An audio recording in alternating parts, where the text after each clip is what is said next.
Welcome back to our YouTube channel Pravin's Academy. Today we are going to start two topic. We'll read two topic: acceleration due to gravity and mass and weight. As I told you earlier in my last classes or in my last video that today I am going to teach three topics, that is acceleration due to gravity, mass and weight, and thrust. But as these two things are very important not for your ninth exam, it is also important in your 11th and 12th exam. So when you will go to 10th, 11th and 12th, if you don't understand what are the major things about this acceleration due to gravity and mass and weight, you may not understand what you are going to how you will apply or how you will solve the questions. Okay, so today in details we will be reading about acceleration due to gravity, mass and weight, and another topic which I have missed, that thing also we are going to start, and that thing is variation. And the thing is what? Variation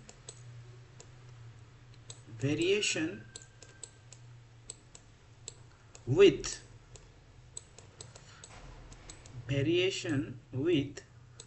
the value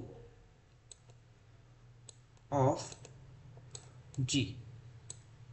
That thing also we will read. So let's get started without wasting our time. So before that, I wanted to request one small thing. The small thing that I want to request is, please, if you have not liked our channel, if you have not subscribed our channel, please first subscribe the channel, hit the bell icon to get latest update, and don't forget to write on the comment section about our videos, how our video is helpful for you, or how we can improve our videos. If any mistakes are there, how we can improve our video. So let's get started. In the first session we have already completed universal law of gravitation. In the last class we have learned about the free fall. In free fall, what we have learned? In free fall, there is free fall means what? Falling of an object under the influence of gravitational force is known as free fall. ये हमने last class में पढ़ा था कि object अगर गिर रहा है ग्रेविटेशनल फोर्स की वजह से तो वही है फ्री फॉल. अभी ऑब्जेक्ट जब गिर रहा है तो उसमें एक एक्सेलरेशन भी है, यस और नो, कि ऑब्जेक्ट गिरता है तो कुछ ना कुछ एक्सेलरेशन उनमें यूज हो रहा है. उसी एक्सेलरेशन को जो ग्रेविटेशन की वजह से हो रहा है उसको हम बोलते हैं एक्सेलरेशन ड्यू टू ग्रेविटी. उसको हम क्या बोलते हैं? Acceleration due to gravity. और इसको हम डिनोट करते हैं स्मॉल जी में. ओके, जिसका वैल्यू आप लोग मेनली जानते हो 9.8 मीटर पर सेकेंड स्क्वायर. ये आप लोग जानते हो कि इसका सिंपल डेफिनेशन क्या होगा. इसमें आपका एक क्वेश्चन हो गया कि what is acceleration due to gravity. इसका एक क्वेश्चन ये हो गया कि the acceleration under the influence of gravitational force is known as acceleration due to gravity. अभी आप लोगों के पास एक डाउट आ रहा होगा कि हम लोग ग्रेविटेशनल फोर्स भी हमारे पास है और ग्रेविटी भी हमारे पास है, तो हम इसको स्मॉल जी पर डिनोट किए, उसको कैपिटल जी पर डिनोट किए. स्मॉल जी एक क्या होता है तो उसका क्लैरिटी मैं आपको दे देता हूँ. स्मॉल जी क्या होता है, ये एक एवरेज वैल्यू होता है, और कैपिटल जी क्या होता है, वो एक कांस्टेंट वैल्यू रहता है. जैसे मैं आपको बोला था प्रोपोर्शनलिटी होता है, उसके बाद एक कांस्टेंट वैल्यू आता है, उसके बाद ये स्मॉल जी फॉर्म होता है. तो अभी हमारे पास जो है एक क्वेश्चन आना चाहिए कि स्मॉल जी और कैपिटल जी और स्मॉल जी में डिफरेंस क्या है. हम कब ग्रेविटेशनल फोर्स बोलेंगे और कब ग्रेविटी बोलेंगे. जी का मतलब होता है ग्रेविटेशनल फोर्स और स्मॉल जी का मतलब होता है ग्रेविटी. तो ये दोनों टर्म को हम कब यूज कर सकते हैं? We will use gravitational force in case of moon, sun and all other objects.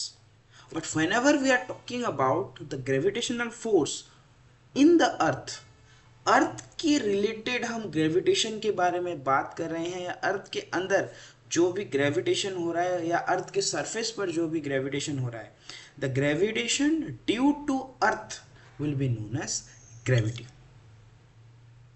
ये हो गया हमारा ग्रेविटेशनल फोर्स और ग्रेविटी का डिफरेंस। अभी आप लोगों ने जाना कि 9.8 मीटर पर सेकेंड स्क्वायर है एक्सेलरेशन ड्यू टू ग्रेविटी का वैल्यू, ये आप लोग ये जानते हो। पर ये जो 9.8 मीटर पर सेकेंड स्क्वायर ये कैसे आया, तो इसको समझने के लिए हम अच्छे से पढ़ते हैं। देखो, मान लीजिए यहाँ पर एक ऑब्जेक्ट है और यहाँ पर मान लीजिए एक अर्थ है। ओके, मान लीजिए इस ऑब्जेक्ट का मास है स्मॉल m और ये जो हमारा अर्थ है, ये जो हमारा अर्थ है, इस अर्थ का है कैपिटल M। ओके, आप लोग Newton second law of motion में क्या पढ़े हो? According to Newton second law of motion, force is equal to mass into acceleration, आप लोग जानते हो। तो वो हम लिख देते हैं, फोर्स इज इक्वल टू, आप लोग, हमारे पास फॉर्मूला क्या है? Gravitational force. हमारे पास ग्रेविटेशनल फोर्स का फॉर्मूला है capital F equal to capital G into capital M into small m by R square. ये है हमारे ग्रेविटेशनल फोर्स का फॉर्मूला। हम लोग क्या जानते हैं? आप लोग लिखोगे अकॉर्डिंग टू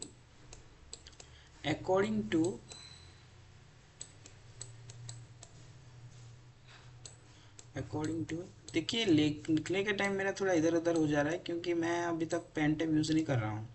तो नेक्स्ट इस सेशन के बाद हम बाकी जो नेक्स्ट कुछ सेशन लाएंगे उनमें हम पेन टैब यूज़ करेंगे। थोड़ा इसमें थोड़ा मैनेज कर लीजिए आप। हुआ, according to Newton's second law of motion, मैं थोड़ा शॉर्टकट में लिख दे रहा हूँ, आप लोग सिर्फ अपना पेन अपने कॉपी निकाल कर लिखते रहो। न्यूटन सेकेंड लॉ के हिसाब से हम क्या जानते हैं कि force equal to m mass into acceleration होता है। हम लोग जानते हैं कि मास इंटू एक्सेलरेशन, लेकिन यहाँ पर हम एक्सेलरेशन ड्यू टू ग्रेविटी पढ़ रहे हैं, इसलिए a की जगह पर हम लिख देंगे स्मॉल g। तो इसलिए हो जाएगा F equal to m g। तो ये हो गया आपका इक्वेशन 1 और ये हो गया आपका इक्वेशन 2। तो इस इक्वेशन 1 और इक्वेशन 2 में आप लोग देख सकते हो, ये है ग्रेविटेशनल फोर्स और ये भी है एक फोर्स। ओके, तो इस फोर्स का वैल्यू भी है capital G capital M into small m by R square, और इसका है स्मॉल m इंटू G। तो हम क्या करेंगे, इन दो ठो इक्वेशन को कंबाइन कर देंगे। तो क्या लिखेंगे हम, थोड़ा इरेज कर देता हूं मैं।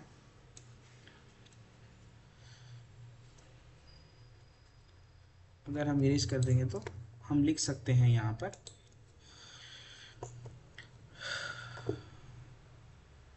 combining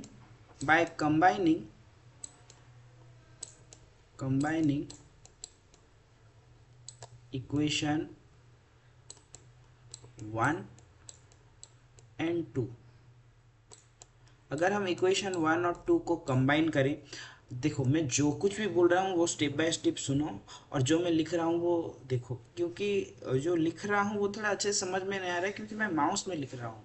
जब मैं पेन टैब ला के लिखूंगा तब वो हर कुछ क्लियरली दिखाई देगा, लेकिन मैं जो लिखने के टाइम बोल रहा हूँ कि combine equation 1 and 2, capital F equal to capital G into capital M into small m by R square is equation 1, ये सब चीज़ आप लोग कान पे सुनो और अपनी कॉपी में नोट डाउन करके लिख लो। ओके, सो अगर हम इन दोनों को कंबाइन करेंगे तो क्या होगा, small m into small g equal to capital G into capital M into small m by R square. यहाँ पर भी स्मॉल m है और यहाँ पर भी स्मॉल m है, तो अब क्या होगा, ये जो स्मॉल m और स्मॉल m है वो कैंसिल हो जाएगा। तो कैंसिल हो जाने के बाद small g equal to capital G into capital M by R square. ये हो गया हमारा एक्सेलरेशन ड्यू टू ग्रेविटी का वैल्यू और फॉर्मूला। और ये आप लोग अच्छे से याद कर लो। अभी हमारे पास एक देखो, पहला क्वेश्चन हम लास्ट क्लास में डिस्कस किए, universal law of gravitation. derive state and derive the expression for universal law of gravitation. Second question हमारा इंसर्ट क्वेश्चन हो सकता है वहां से हमारा फ्री फॉल. थर्ड क्वेश्चन हम what is acceleration due to gravity or difference between gravitational force and acceleration due to gravity. अभी fifth number question हो गया state and derive the expression for acceleration due to gravity. अभी calculation of the value of G करेंगे. अभी हम क्या करेंगे, calculation of the value of G. तो देख लेते हैं, अभी हम इस सबको इरेज कर देते हैं.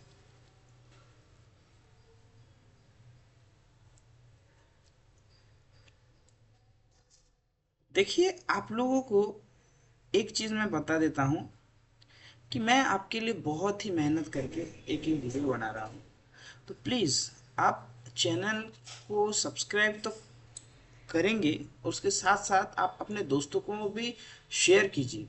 जैसे कि मैं और जैसे कि मुझे लगेगा कि मेरा जो मेहनत है वो बहुत सारे लोगों के पास जा रहा है और इससे मैं और बेहतर करके आपके लिए नए नए वीडियो ला सकूं, नए नए टॉपिक को पे. वाह.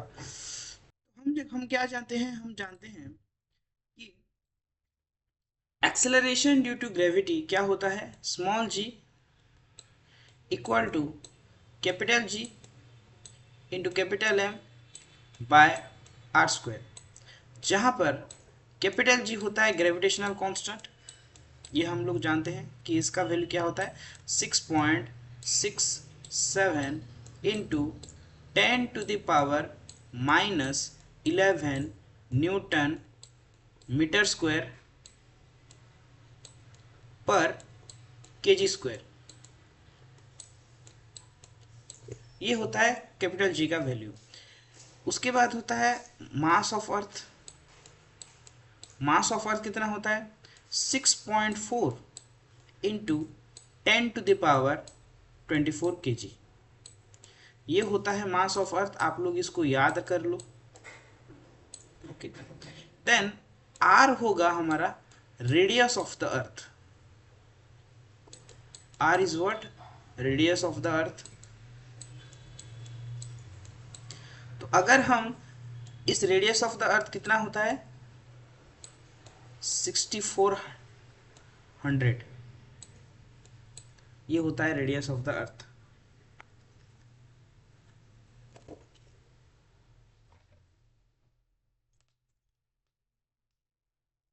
ओके. तो ये जो चीजें हैं आप लोग इस चीजों को अच्छे से ध्यान से देख लो. 6400 मीटर होता है रेडियस ऑफ द अर्थ. अगर हम इस सब चीज़ों को इस फॉर्मूला के अंदर पुट करते हैं तो हमारा वैल्यू आ जाएगा approximately 9.8 metre per second square. तो अभी आपके मन में ये आ रहा होगा कि सर इसको सॉल्व क्यों नहीं की, क्योंकि अगर हम इसको सॉल्व करने बैठेंगे तो वाकई ही बहुत टाइम लगेगा और टाइम लगने के साथ साथ हमारे पास ये 9.8 आएगा ही नहीं. हमारे पास एक नॉन टर्मिनेटिंग नंबर आएगा जो 9.8 के आसपास हो सकता है. लेकिन जो साइंटिस्ट थे वो जनरली इसको 9.8 मीटर पर सेकेंड स्क्वायर इसको करवाए. ओके. तो जैसे एक्सेलरेशन जो होता है, एक्सेलरेशन ड्यू टू ग्रेविटी भी वही ही होता है. ओके. अभी नेक्स्ट जाते हैं हम variation with the value of G. इस वेरिएशन को अच्छे से समझने के लिए पहले हम जान लेते हैं कि हमारा अर्थ कैसा होता है. How is the shape of our earth. हमारा ये जो अर्थ है, अर्थ का जो मेनली हम बोल सकते हैं, ये जो हमारा अर्थ है, इस अर्थ का शेप पोल की तरफ थोड़ा बल्ज होकर रहता है और ये जो हमारा इक्वेटर है, इक्वेटर की तरफ चौड़ा होकर रहता है. तो इसको हम बोल नहीं सकते कि ये एक स्फेरिकल शेप का है. जैसे हमारा बॉल रहता है, बॉल की तरह ये नहीं रहता. ऑरेंज जैसे रहता है, ऑरेंज की तरह ये जो हमारा अर्थ है वो रहता है. And the shape of the earth is known as what, geoid shape. What we can say, geoid shape. हम बोल सकते हैं कि हमारे अर्थ का जो शेप है वो जियोइड शेप है. तो इसके हिसाब से अगर हम बोल सकते हैं तो इसमें अगर किस टाइप का क्वेश्चन आ सकता है, हम बोल सकते हैं फॉर एग्जांपल एक हमारा दोस्त है जो अंटार्कटिका से 60 केजी का एक सामान लाया, लेकिन जब वो अंटार्कटिका से आकर इक्वेटर मतलब इंडिया को आया तो 60 केजी का 50 केजी हो गया, मतलब 10 केजी रिड्यूस हो गया। तो इसका मेन कारण क्या हो सकता है, तो उसको अच्छे से समझने के लिए हम जान लेते हैं ग्रेविटेशन के बारे में, एक्सेलरेशन ड्यू टू ग्रेविटी, और इसका स्मॉल जी का वेरिएशन कैसे रहता है। तो पहले हम जान लेते हैं स्मॉल जी का फॉर्मूला क्या होता है। स्मॉल जी हम लिखते हैं capital G into capital M by R square, ये होता है हमारा वेरिएशन। तो इससे हम तुम आराम से बता सकते हो कि हमारा जो स्मॉल जी है वो इन्वर्सली प्रोपोर्शनल है रेडियस से। ये बोल सकते हैं कि हमारा ये जो स्मॉल जी है वो इन्वर्सली प्रोपोर्शनल है आर स्क्वायर से। इसका मतलब जहाँ पर डिस्टेंस बहुत कम रहेगा, वहाँ पर जहाँ पर डिस्टेंस बहुत कम रहेगा तो हम लोग बोल सकते हैं कि रेडियस ऑफ इक्वेटर जो है वो रेडियस ऑफ पोल से ज़्यादा होगा। तो इससे हम लिख सकते हैं कि ग्रेविटेशन पोल पे ज़्यादा होगा और इक्वेटर पे कम रहेगा। क्यों, हम अभी बताए कि ये जो हमारा एक्सेलरेशन ड्यू टू ग्रेविटी है वो रेडियस के साथ इन्वर्सली प्रोपोर्शनल है, डायरेक्टली प्रोपोर्शनल नहीं है। तो आपको मैं पहले क्लास में बताया था कि जब इन्वर्सली प्रोपोर्शनल बोला जाता है उसका मतलब एक वैल्यू अगर रिड्यूस होता है तो दूसरा वैल्यू बढ़ जाता है। ओके, तो इससे हम बोल सकते हैं कि जहाँ पर डिस्टेंस बहुत कम रहेगा वहाँ पर ग्रेविटेशन ज़्यादा रहेगा। तो हम बोल सकते हैं कि पोल में ग्रेविटेशन ज़्यादा है और हमारा जो इक्वेटर है इक्वेटर में ग्रेविटेशन बहुत कम रहता है। तो यही है मेन डिफरेंस वो सोना के वेट का, क्योंकि वो भी डिपेंड करता है हमारे मास के ऊपर। तो ये है variation of small G with distance. अभी हम जानते हैं सेंटर ऑफ मास के बारे में।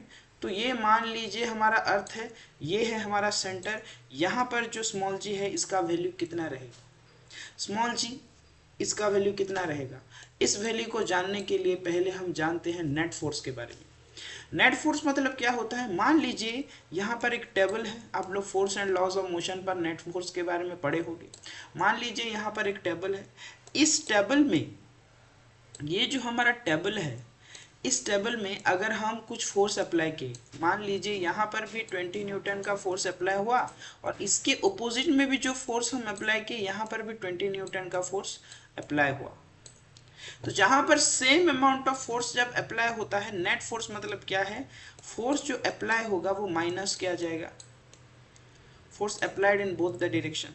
तो मान लीजिए एक का डायरेक्शन 20 हुआ और एक का हम हुआ माइनस, एक का भी 20 है, तो 20 माइनस 20 हो गया कितना, 0। मतलब नेट फोर्स जो रहेगा इस टेबल का वो 0 रहेगा। तो इसको अगर हम अर्थ के हिसाब से अगर हम देखेंगे तो ये है हमारा सेंटर ऑफ द अर्थ। इस सेंटर ऑफ अर्थ में हर एक डायरेक्शन से, यहाँ हर एक डायरेक्शन जो होगा हर डायरेक्शन पे यहाँ पर कुछ ना कुछ फोर्स अप्लाई होगा, हर डायरेक्शन पर कुछ ना कुछ ग्रेविटेशन रहेगा। क्योंकि हम पढ़े थे कि फोर्स ऑफ अट्रैक्शन हर जगह से होता है सेंटर की तरफ। ओके, तो हर जगह से, इधर से उधर से उधर से उधर से, हर जगह से ग्रेविटेशनल फोर्स सेंटर की तरफ खींचेगा। तो इसलिए सेंटर में ग्रेविटी का वैल्यू जो हो जाएगा वो 0 रहेगा। क्योंकि जब नेट फोर्स ही 0 हो जाता है, क्योंकि नेट फोर्स जो सेंटर में होगा वो 0 रहेगा, क्योंकि बोथ द डायरेक्शन पर, जितने भी डायरेक्शन होते हैं सब डायरेक्शन पर वहां पर फोर्स अप्लाई होता है। तो अगर